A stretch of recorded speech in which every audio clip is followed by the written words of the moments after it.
Welcome to Inside Pitch. I'm Jeff Gordon with Post-Dispatch columnist Lynn Worthy. And guess what, Lynn? We're going to pump some sunshine today. This is the first time we can go all sunshine on an edition of the Inside Pitch. Cardinals win a couple of series back-to-back at home.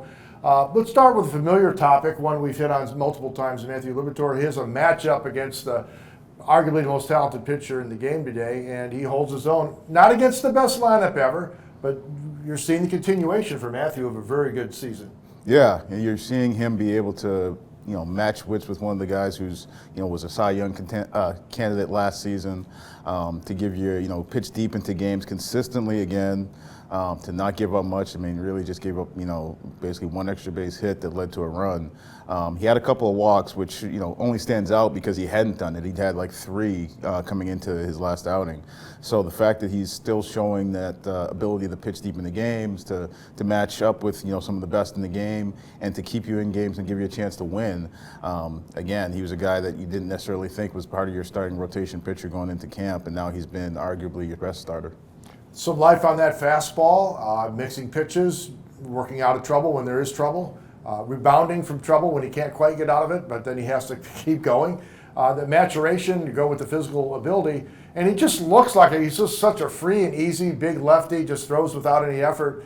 He just kept waiting for this version of him to arrive. Yeah, and it's finally, he's got to that point where he's put it together. We saw him in the bullpen last year. It looked like you saw, he had success in the big leagues in high leverage. Now he's been able to do it as a starter consistently. He put in a lot of work over the offseason, not just physically, but in terms of just his mental preparation. And so he keeps mentioning that after every start about his routines and his work, his mental work really paying off. And it's hard to argue with it right now. Another young pitcher, Michael McGreevy's in the rotation in Memphis. He will get calls as needed, at least for the time being, for the big club. He comes in, gives them innings, and in a very impressive fashion. It wasn't a start, but it might as well have been for as much as he worked. And that showed that, again, this is the guy you saw last year. This is what you saw in spring. This is what you see now. He's on the cusp. Yeah, he's been, everything that they hoped. Really, the fact that he's in AAA at the end of spring training had more to do with the fact that they just didn't have depth than his performance. Like, he performed well enough where he could have been one of their starters.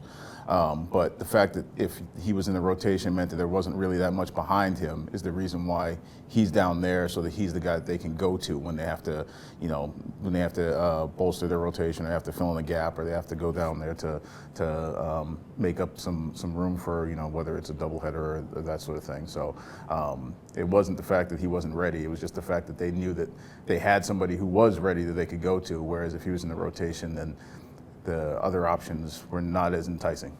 And just as about an older guy, we'll slide one in on him before we get to the next topic. Steven Matt's back in the bullpen for now. Effective in that role. I don't know, at some point somebody's going to come along and make a trade offer for him, I suppose, but still effective in that role. Yeah, and we've seen him do a little more high leverage too, and where the bullpen has had some early hiccups. Getting some guys in there that you can count on, that pitch high leverage, that can get you out of jams, that at least keeps you in ball games, and that's important right now, just in terms of not letting the season go too far south early. You talk about the bullpen. Gordon Graceffo, big kid. His progress hasn't been direct and quick up the minors. He's had some setbacks, lost some velocity there for a bit.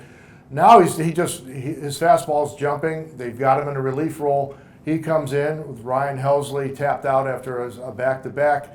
He's in that high leverage spot, and hey, welcome to the big leagues. This looks like something he's going to be doing for a bit.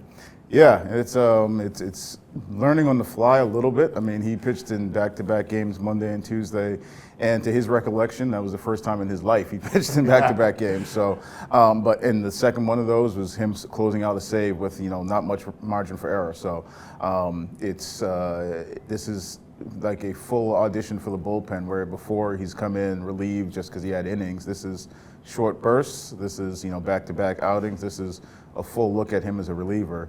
And it was more interesting to me in spring training that it seemed like this year they were finally willing to go down that road, where in past years they'd stayed away from it and it's been brought up and they just didn't really want to go there. This year they've been willing, and now we're really seeing it. Well, they certainly needed that in the bullpen. They were searching and without much success for some depth. All right, let's switch to the offensive side. Some of the guys are going, some of them are not, but let's talk about a guy who had a good couple of days here. Alec Burleson hits a couple of homers, gets a gigantic hit against the Pirates. They need him to go. He's one of the guys that just has to go.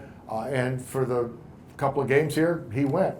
Yeah, and you go back to last season, he's one of those guys that was maybe, in the conversation of their most consistent hitter all season long. Him and Mason Wynn carried the lineup for a good portion of last season. Hadn't really gotten off to a great start this season. And the timing is actually pretty good because he was going to get to the point where his at-bats may have started to get, might have been the pressure point with Nolan Gorman, who they're going to give runway even if he's struggling. And with Brendan Donovan, with Nolan Arenado at third base, you start to lose spots where you can get those at-bats for Gorman.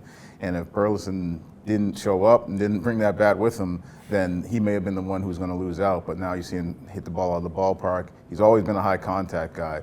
It's just trying to make sure that he's a little more selective so that he can drive the ball, and we've seen that lately. See, look at that. All positive topics on this week's edition of Inside Pitch. Reminder, folks, that you can get this video, a lot of extra video, podcast content, a lot of extra written content, all on the digital edition of the St. Louis Post-Dispatch over at stltoday.com. We thank you for supporting local journalism. Until next time, for Lynn Worthy, I'm Jeff Gordon. See you later.